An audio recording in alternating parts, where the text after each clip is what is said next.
こんにちは、坂本あんちゃんです。今日もですね、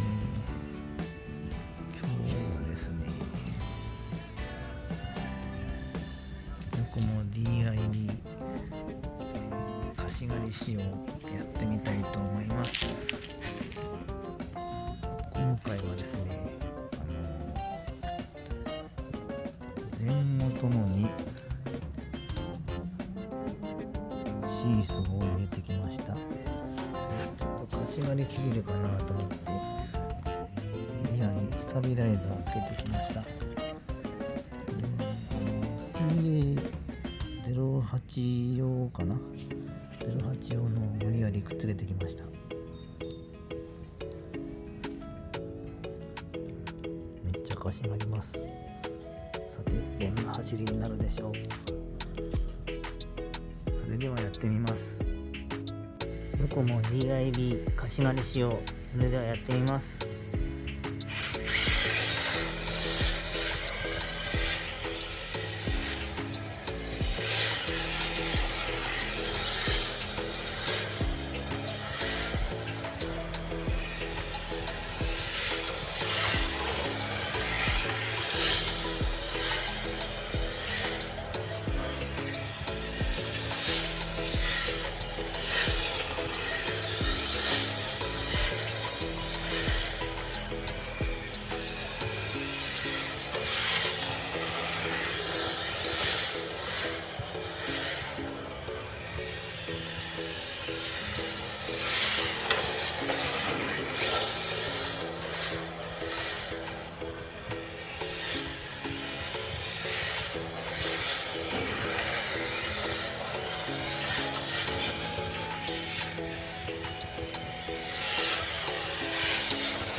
今日もね、ちょっと出てくる時間遅かったんで、もう日が暮れてきたんで、今日はこれでおしまいにしたいと思います。